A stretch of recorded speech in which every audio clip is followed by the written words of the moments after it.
देश के मुख्य न्यायाधीश N V. Ramana sir, supreme court के न्यायाधीश डी.वाई. चंद्रचूड़ सर और इलाहाबाद हाई कोर्ट के न्यायाधीश रमेश सिन्हा सर, मैं उत्तर प्रदेश सरकार और उनकी पुलिस द्वारा घोषित बलात्कार पीड़िता नहीं बल्कि साजिशकर्ता प्रिया राय, उत्तर प्रदेश सरकार और उनकी पुलिस के द्वारा अन्याय पर अन्याय करते करते 2 सालों से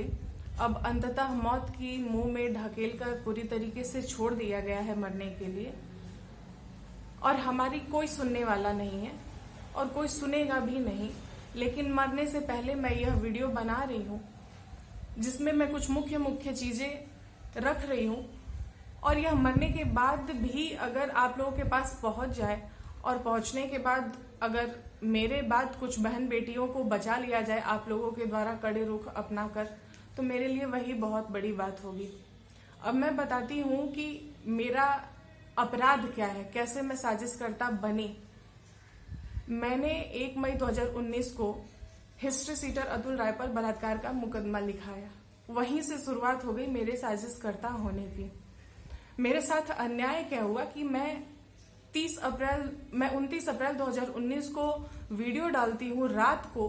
और सुबह अर्ली मॉर्निंग पहुंचकर अतुल राय और उनके खास इंस्पेक्टर टीबी सिंह द्वारा मेरे नाबालिग भाई और मेरी विधवा मां को उठा लिया गया। यह पहला अन्याय शुरुआत हुआ। दूसरा अन्याय तुरंत 2 मई 2019 को मेरे ऊपर धोखाधड़ी का मुकदमा लिख दिया गया उन्हीं टीबी सिंह महोदय के द्वारा। तीसरा अन्याय कि गलत तरीके से गलत सबूतों को न्यायालय के सामने रखकर वाराणसी न्यायालय से आदेश पारित कराकर मुझ पर फिर धोखाधड़ी का मुकदमा लिखा गया मई 2019 में अतुल राय के निर्देश पर उनके लोगों द्वारा। फिर इसके बाद चौथा अन्याय 5 जून 2019 को उन्हीं टीबी सिंह महोदय के द्वारा नरही थाने में मेरे गवाह पर गैंग रेप का मुकदमा लिख दिया जाता है, और उस मुकदमे के नाम पर हमें कितना टॉर्चर किया जाता है, कितना हमें मेंटली डिस्टर्ब किया जाता है, किस तरीके से हमें लालच दिया जाता है, दबाव बनाया जाता है, कॉल डिटेल निकाल कर भेजकर हमें डराया जाता है। वह सारे प्रमाण सब जगह हमने दिए हैं, लेकिन उसका कोई मतलब नहीं है। और इन सारी चीजों से जब हम नहीं डरे, तो इसके बाद जब हमने डीजीपी महोदय को और अन्य पुलिस के अधिकारियों को और फिर मीडिया में जब हमने आप सुप्रीम कोर्ट से जब इच्छा मृत्यु सजा की मांग की, तब क्राइम ब्रांच को ट्रांसफर कर जांच कराई गई, जिसमें मैं मेरे गवाह सब पूरी तरीके से निर्दोष पाए गए, और यह साबित हुआ कि वह अतुल राय ने केस में सुलह कराने के लिए किया गया था। उसके बाद सितंबर 2019 में क्राइम ब्रांच द्वारा फाइनल रिपोर्ट लगने के 15 दिनों के अंदर दोबारा गैंगरेप का मुकदमा मेरे गवाह इन सत्यम प्रकाश राय पर दोबारा वाराणसी के कोतवाली में दर्ज हो जाता है। यह रहा 5वां अन्याय। इसके बाद फिर हम प्रशासन के शरण में जाते हैं, फिर हम सारे सबूतों को रखते हैं और फिर अंततः हमें न्याय मिल जाता है। लेकिन इन सारी चीजों के दौरान अन्याय कंटिन्यू होते रहता है। लेकिन मैं एक बात यहाँ जिक्र करना चाहती हूँ कि तब हमारी कहीं ना कहीं सुनवाई हो रही थी, कहीं ना कहीं बड़े अधिकारी जो थे वो निष्पक्ष थे, वो हमारी बातों की सुनवाई कर रहे थे। लेकिन उसके बाद न जाने ऐसा क्या हुआ, उसका कारण बीजेपी बीएसपी का विलय है या कोई अन्य कारण है, यह मुझ पीड़िता को नहीं पता है। लेकिन उसके बाद यह हुआ कि दिसंबर से मार्च तक मेरी गवाही और जिरह कराई गई, दिसंबर 2019 से मार्च 2020 तक। सर, उसी दौरान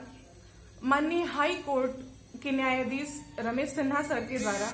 अतुल राय को पैरोल की अनुमति दी जाती है संसद में शपथ लेने के लिए, और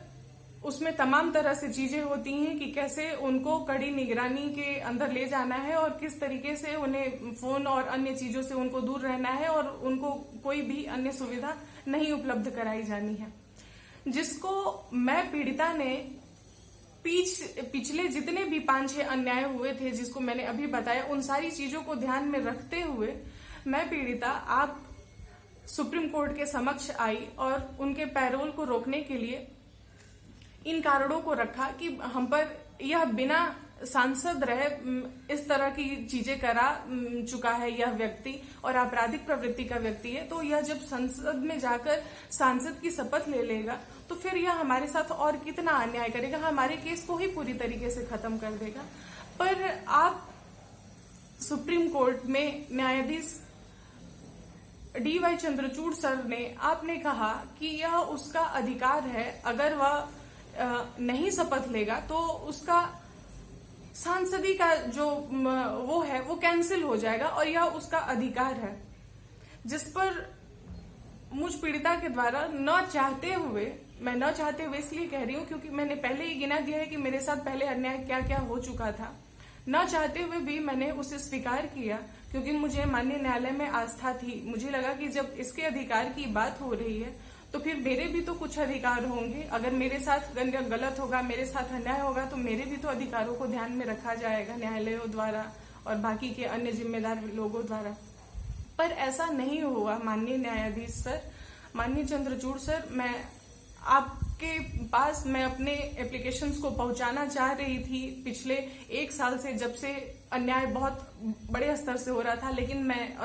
असक्षम रही और अब अंततः हमारी ऐसी कोई स्थिति नहीं है कि मैं आप तक मतलब कोई PIL डालकर या किसी अन्य तरीके से मैं पहुंच चुकूं। अब हमें ऐसी स्थिति में नहीं छोड़ा गया है उत्तर प्रदेश सरकार और प्रशासन द्वारा, हमें जान लेने का प्रयास कर और अन्य चीजों के द्वारा। तो मैं अंत में माननीय सर आपसे यह कहना चाहती हूँ कि सर आपने उसे उसका अधिकार दिया और उस अधिकार के बाद मेरे साथ क्या हुआ यह आप कल्पना भी नहीं कर सकते हैं। वह 31 जनवरी को संसद में शपथ लेता है और माननीय सांसद बन जाने के बाद मेरी गवाही चल रही है, उस दौरान दिसंबर से मार्च तक गवाही जिरह चल रही है, तो वह जनवरी में शपथ लेता है व्यक्ति और फरवरी में ही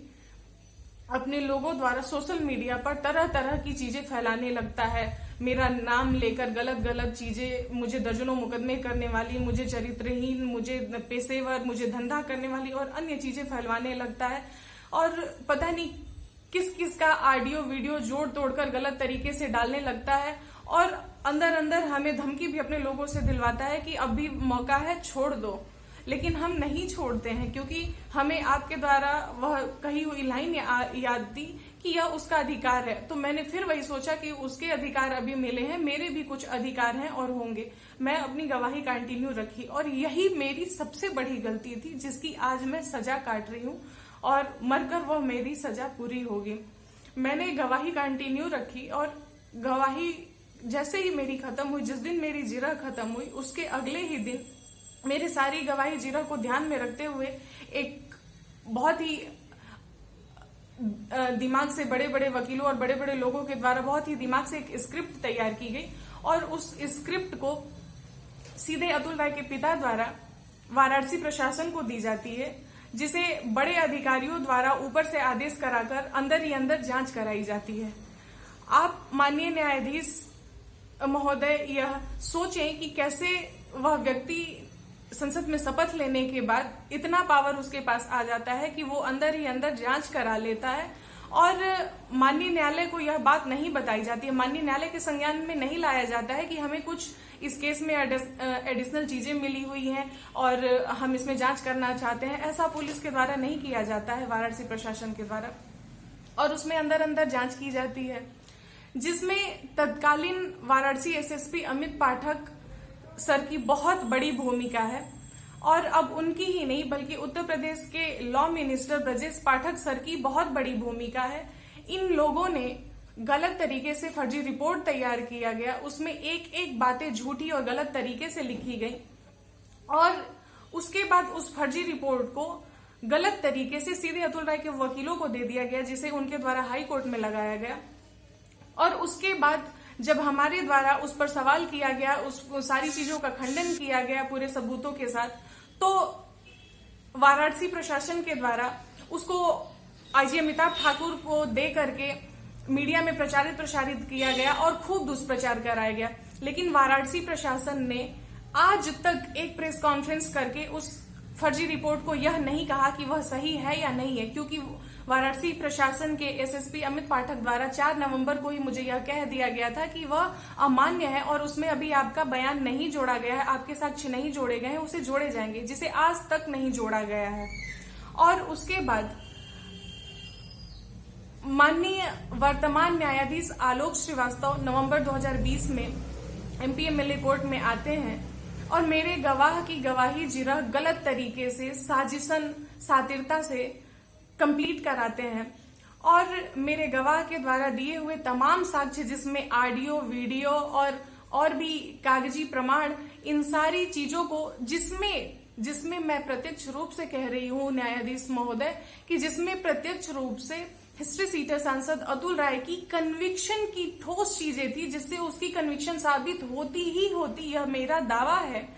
ऐसे कन्विक्शन वाली चीजों को माननीय आलोक श्रीवास्तव सर के द्वारा पूरी तरीके से नेग्लेक्ट कर दिया गया। गलत तरीके से सुनवाई के नाम पर 1-2 हफ्ते बर्बाद किए गए। उनके द्वारा यह जानते हुए कि मैं पीड़िता डर के मारे उत्तर प्रदेश में नहीं रहती हूँ, मैं और मेरे गवाह दिल्ली से आते हैं और उनके द्वारा जो यह टाइम पास किया जा रहा है, उस टाइम पास में हम ठंडी के दिन में भिखारियों के बीच में स्टेशन पर सोकर बिताते हैं। यह सारी चीजें जानने के बावजूद भी वह मेरे गवाह को मौका नहीं देते हैं कि मेरे गवाह यह बता सके कि वह सारे सबूत, वह सारे साक्ष्य कैसे इस केस से जुड़े हुए हैं, और गलत तरीके से सुनवाई करके पत्रावली में गलत चीजें दर्शा करके गलत आदेश पारित करते हैं, जिसमें वह यह दर्शाते हैं कि मेरे गवाह की गवाही और जिरह संपन्न हो चुकी है, दोबारा गवाही जिरह कराने की चीजें जैसी कोई संभावना नहीं है, जबकि यह चीजें थी ही नहीं। जबकि स्पष्ट रूप से यह प्रार्थना पत्र दिया गया था और सरकारी अधिवक्ता द्वारा बार बार यह निवेदन किया जा रहा था कि मेरे गवाह द्वारा दी हुई चीजें गवाही के पहले ही दिन दी गई थी, जिसे बाल मुकुंद सर ने एक्सेप्ट भी कर लिया था, लेकिन चूंकि 2 प्रति न होने के कारण उस दिन पत्रावली में उसको पूरी तरीके से शामिल नहीं किया गया था और उसके बाद वह बदकिस्मती से उनका स्थानांतरण हो गया। लेकिन फिर भी इन चीजों को दरकिनार करके आलोक श्रीवास्तव सर अपने विशेष न्यायाधीश होने के विशेषाधिकार को मिसयूज करके गलत चीजें उसमें लिखते हैं और उसमें 195A जैसी चीजों को दर्शा देते हैं कि मतलब वह मेरे गवाह के जीवन वैल्यू को, मेरे गवाह की गवाही को, मेरे केस को, सारी चीजों को वो एकदम शून्य कर देते हैं। और उनके ऐसा करते ही यानी 18 दिसंबर को वह यह गलत तरीके से आदेश पारित करते हैं और उसके बाद ही कुछ ही घंटे, कुछ ही मिनट के बल्कि अंदर हम पर उसी एमपीएमएलए कोर्ट के अंदर जानलेवा हमला होता है, जान लेने का असफल प्रयास किया जाता है, जिसकी रेकी बहुत पहले से की जा रही थी अतुल राय के लोगों द्वारा, उनके अधिवक्ताओं द्वारा, जिसकी जानकारी मेरे द्वारा इलाहाबाद प्रशासन को दी जा चुकी थी और इलाहाबाद प्रशासन को देने के बावजूद हम पर हमला हुआ और पुलिस वालों के सामने हमला हुआ, जिसमें मुझ पीड़िता के बाल नोचे गए, मेरे कपड़े नोचे गए, मुझे गलत तरीके से छुआ गया, मारा गया, मेरे गवाह का हाथ तोड़ा गया, उनके पीछे के शिखा को बहुत जोर से नोचा गया। यह सारी चीजें हुई, हाथ टूटा, उंगली टूटा। इसके बावजूद भी, सारे सीसीटीवी फुटेज होने के बावजूद हमें बिना उपचार पूरी रात कर्नलगंज थाने में बिठाकर हमें रात को तोहफे के रूप में एक एफआईआर दे दी जाती है हम पर ही कर, जिसमें लूट जैसी धाराएं होती हैं। जबकि हम 2 साल से उस एमपीएमएलए कोर्ट में आते जाते रहे हैं और हम हमेशा अपने आप को सुरक्षित समझते रहे हैं जब तक माननीय बाल मुकुंद सर थे। लेकिन आलोक श्रीवास्तव सर के द्वारा ऐसी घटना को न तो उनके द्वारा स्वयं संज्ञान लिया जाता है और न मेरे द्वारा बार बार संज्ञान कराए जाने पर संज्ञान लिया जाता है। फिर मैं मृत्यु पूर्व बयान देती हूँ 4 जनवरी को, जिस पर किसी के द्वारा कोई संज्ञान नहीं लिया जाता है और यह वाराणसी प्रशासन और यह माननीय न्यायाधीश आलोक श्रीवास्तव और उत्तर प्रदेश सरकार और उनकी सारी पुलिस, सारे लोग इंतजार करते हैं कि यह मृत्यु पूर्व बयान देकर आखिर मर क्यों नहीं रही। और माननीय न्यायाधीश, मैं आपको बताना चाहती हूं कि हम लोगों ने मृत्यु पूर्व बयान देने के बाद आज तक इंतजार हम लोगों ने क्यों किया? क्योंकि 18 दिसंबर को हम पर हमला हुआ था और हमला होने के जस्ट बाद जो अगली तिथि नियत हुई थी यानी 22 दिसंबर, उसी तारीख पर एमपीएमएलए कोर्ट में उस फर्जी रिपोर्ट को अतुल राय के वकीलों द्वारा दिया जाता है, जिस फर्जी रिपोर्ट को ऑलरेडी वो लोग 3 नवंबर 2020 को अतुल राय के बेल के आधार में लगा चुके हैं। उसको वो लोग एमपीएमएलए कोर्ट में हम पर हमला कराने के बाद देते हैं। जिस पर माननीय न्यायाधीश आलोक श्रीवास्तव के द्वारा वाराणसी प्रशासन से कोई रिपोर्ट ऑफिशियली वे में नहीं मांगी जाती है, बल्कि डायरेक्ट तिथि नियत कर दी जाती है 5 जनवरी की उस पर सुनवाई के लिए। और जब मैं 4 जनवरी को अपना मृत्यु पूर्व बयान दे देती हूँ और उनकी चीजों को मैं उसमें लिख देती हूँ अपने स्पीड पोस्ट के जरिए, ईमेल के जरिए, तो उनके द्वारा उस पर कोई कार्रवाई नहीं की जाती है, कोई सुनवाई नहीं की जाती है, जिस पर आज तक नहीं सुनवाई की गई, क्योंकि इन लोगों के द्वारा कैसे भी समय पास करना था और समय पास करके हाई कोर्ट से उस चीजों को आदेश कराना था। आखिर हाई कोर्ट तो ट्रायल कोर्ट तो नहीं है कि सारी चीजों को एक एक तरीके से देखे और किसी की साजिश का अंदाजा लगा सके। और इन लोगों को यह अच्छे से पता है कि हमला कराए जाने के बाद हम लोगों ने पूरी तरीके से केस को छोड़ दिया है, हम किसी भी कोर्ट में नहीं आ जा रहे हैं और न ही हम देख रहे हैं कि क्या पत्रावली में चीजों को गलत तरीके से लिखा पड़ा जा रहा है और कैसे सुनवाइयां चल रही हैं। तो इन सारी चीजों को मद्देनजर रखते हुए इलाहाबाद हाई कोर्ट में बेल की सुनवाई में 22 तारीख को इस फर्जी रिपोर्ट प्रकरण के बारे में माननीय न्यायालय को संज्ञान में डालकर वहां से आदेश पारित कराया जाता है कि उस फर्जी रिपोर्ट प्रकरण के बारे में सुनवाई माननीय एमपी एमएलए कोर्ट में ट्रायल में हो। और उसके बाद क्योंकि इन लोगों के साजिश की यानी वाराणसी प्रशासन की और माननीय न्यायाधीश आलोक श्रीवास्तव सर के भी सारे सबूत मेरे पास चुकी थे, इसलिए इन लोगों ने हमें पहले गलत तरीके से फंसाने का और हमें अपने जाल में फंसाने का, हमारे साथ गलत घटना कारित कराने का पहले प्रयास किया कि ताकि पहले हम लोग इनके द्वारा किसी तरीके से इनके चुंगल में आ जाएं या मारे जाएं या हमारे साथ कुछ हो जाए तो ही एमपी एमएलए कोर्ट में उस पर सुनवाई हो। इसलिए हाई कोर्ट में आदेश पारित होने के बाद ही हमें गलत तरीके से टॉर्चर किया जाता है, हमारे घर पर गलत तरीके से नोटिस भेजे जाती है सादे वर्दी में, फिर नोटिस को इशू नहीं कराया जाता है, यह जानते हुए कि मैं अपने गांव पर नहीं रहूं 2 साल से। और फिर उसके बाद जब मैं इसकी जानकारी वाराणसी प्रशासन को देती हूं तो पहले कैंट थाना के इंस्पेक्टर द्वारा मेरे नंबर को ब्लॉक किया जाता है बिना किसी जानकारी दिए। फिर अभिमन्यु मांगलिक जो आईपीएस अधिकारी हैं और कैंट के एएसपी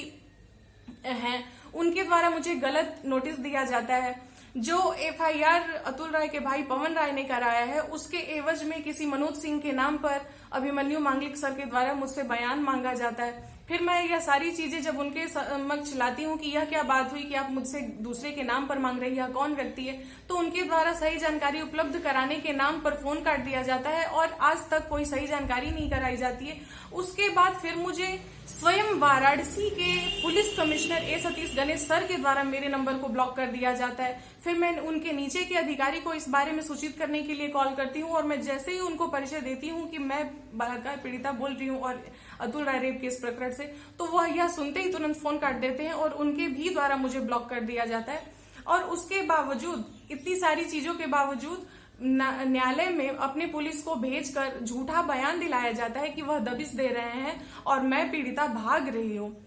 मैं अपने आप को छुपा रही हूँ और मैं बयान नहीं दे रही हूँ, ऐसा कहकर एनबीडब्ल्यू इशू कराया जाता है। उस एक कागज के टुकड़े पर, जो एक कागज का टुकड़ा लगाना हिस्ट्री सीटर अतुल राय के लिए कोई बड़ी बात नहीं है। जो व्यक्ति एक बलात्कार पीड़िता पर 2 साल के अंदर दर्जनों मुकदमे करा सकता है, उस बलात्कार पीड़िता के गवाह पर 2-2 गैंगरेप के मुकदमे करा सकता है, माननीय न्यायाधीश आप मुझे बताएं कि उसके लिए एक कागज का टुकड़ा लगाना कौन सी बड़ी बात हो जाती है। और यह माननीय न्यायालय और वहां के न्यायाधीश कैसे होंगे माननीय न्यायाधीश जिन्होंने उस कागज के टुकड़े पर एक बलात्कार पीड़िता के लिए एनबीडब्ल्यू इशू कर दिया। उन्हें उस कागज के टुकड़े से ऐसा क्या साक्ष्य मिल गया था जिसे उन्होंने एनबीडब्ल्यू इशू कराकर यह वेरीफाई कर दिया समाज में कि मैं हनी ट्रैपर हूं, मैं साजिश करता हूं, मैं ब्लैकमेलर हूं। माननीय न्यायाधीश, मैं आपसे हाथ जोड़कर यह विनती कर रही हूँ कि जो अन्याय मेरे साथ हुआ है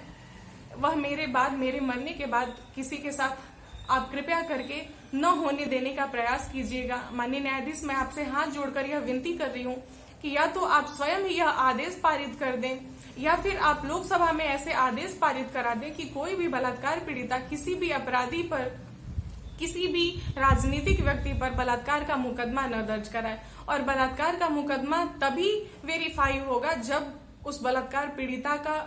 मरा होना पाया जाएगा। बिना मरे कोई बलात्कार का मुकदमा बनता ही नहीं, बल्कि उल्टा वह साजिश का मुकदमा हो जाएगा। माननीय न्यायाधीश, मैं आपको यह बताना चाहती हूं कि जिस तरीके से वर्तमान सरकार के द्वारा अन्य केसों में सारी चीजों को किया जा रहा है अपने लोगों को और अपने फायदे के लोगों को बचाने के लिए, जैसे कर्नाटक का प्रकरण, जैसे उत्तराखंड के प्रकरण, जैसे चिन्मयानंद का प्रकरण, जैसे उन्नाव, हाथरस, तमाम प्रकरण, ऐसे ही प्रकरणों की तरह मेरे भी प्रकरण को गलत तरीके से बनाने का पूरा प्रयास किया गया उत्तर प्रदेश सरकार और उनकी पुलिस के द्वारा।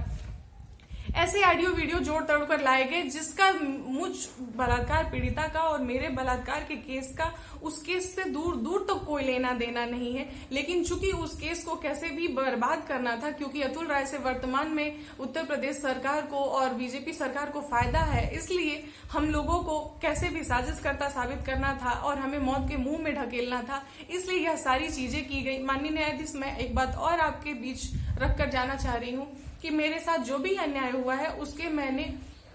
बहुत से कंप्लेन किए हैं, by email, by speed post, सामने जाकर, और न ही कंप्लेन किए हैं बल्कि कंप्लेन करने से पहले साक्ष्य रखे हैं तब कंप्लेन किए, लेकिन आज तक किसी भी चीज पर कोई कार्रवाई नहीं हुई है वर्तमान उत्तर प्रदेश सरकार और उनकी पुलिस के द्वारा।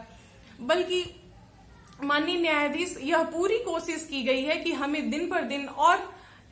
मौत के मुंह में ढकेलते जाया जाए और ढकेलने के साथ साथ पूरी अपनी फील्डिंग तैयार करके रखी जाए कि हमारे कुछ होने के बावजूद यह लोग अपने आप को बचा सके। अपना बचाव तैयार करने में इन सारे लोगों ने पूरा समय व्यतीत किया है। हम पीड़ितों के साथ न्याय करने में इन लोगों ने थोड़ा सा भी सहयोग नहीं किया है। माननीय न्यायाधीश, मैं आपसे एक और बात बताना चाहती हूँ कि माननीय न्यायाधीश आलोक श्रीवास्तव के द्वारा जो कुछ भी मेरे साथ अन्याय किया गया है उसका सारा रिकॉर्डिंग मेरे पास मौजूद है। और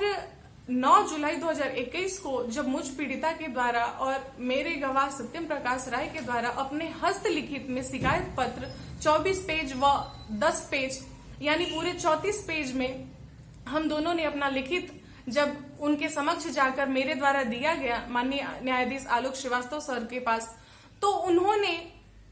उसको नाटकीय ढंग से गलत तरीके से मुझे यह दिखाया, मतलब मुझ तक यह इंफॉर्मेशन पहुंचवाया सरकारी अधिवक्ता के द्वारा कि उन्होंने मेरे उस एप्लीकेशंस को हाई कोर्ट फॉरवर्ड कर दिया है और उसका आदेश माननीय हाई कोर्ट का आदेश आने तक उस पर वह कोई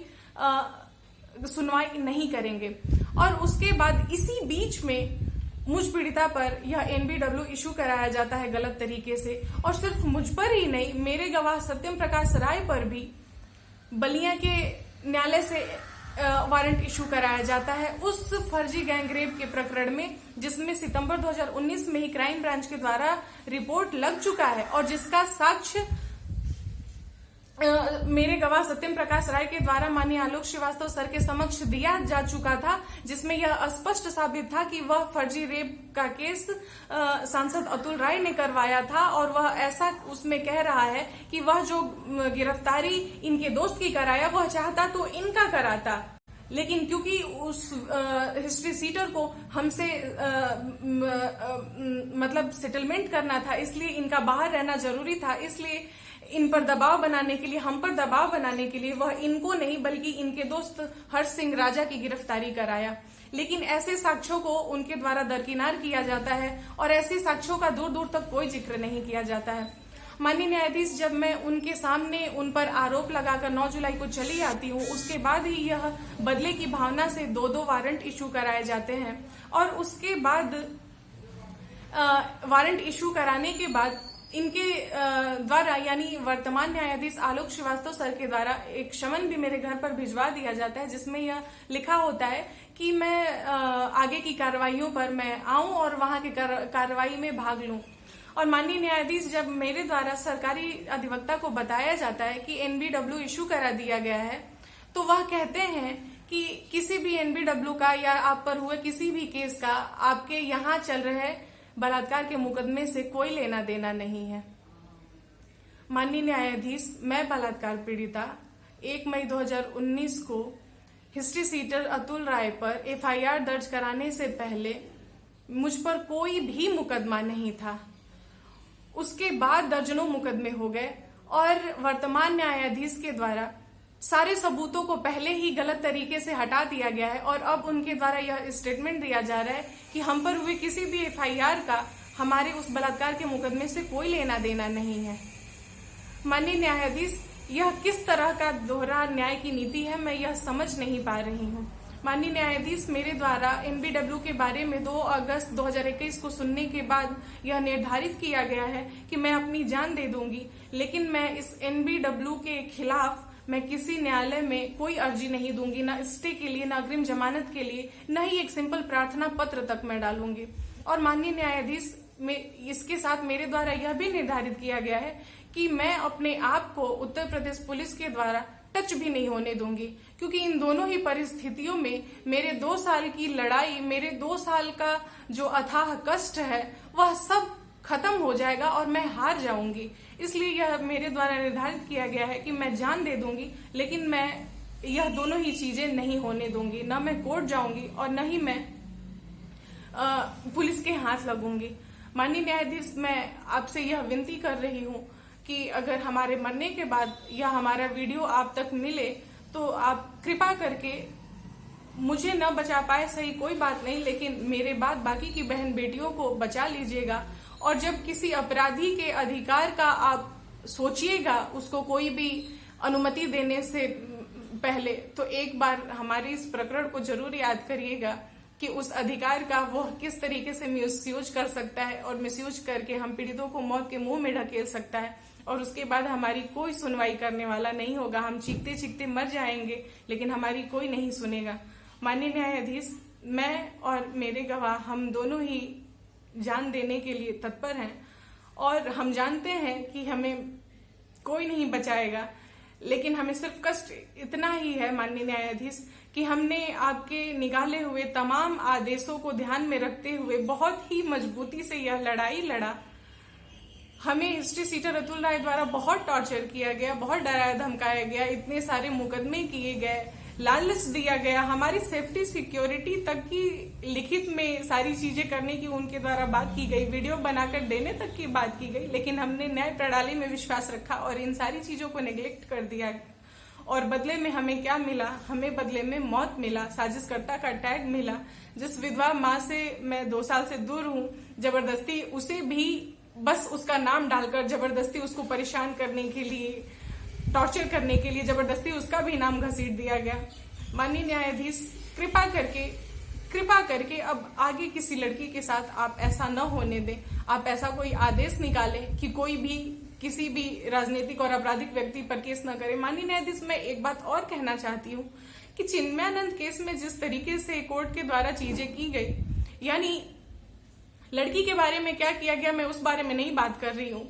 जब उस वृद्ध व्यक्ति का, राजनीतिक व्यक्ति का, जिम्मेदार व्यक्ति का, समाजसेवी के तौर पर जो व्यक्ति है समाज में, उस व्यक्ति का जब यह एक वीडियो आता है जिसमें वह व्यक्ति नंगा अपने आप को मालिश करा रहा है, अगर यह ऑफेंस की श्रेणी में नहीं आता है तो यह विशेष लाभ सिर्फ उसी व्यक्ति को क्यों, यह बाकी की जो 135 करोड़ जनता है, यह उसके लिए क्यों नहीं लागू होती है? माननीय न्यायाधीश, आप कृपा करके ऐसा आदेश निकालें कि जो चिन्मयानंद केस में हुआ वह कोई ऑफेंस नहीं है और वह सबके लिए छूट है।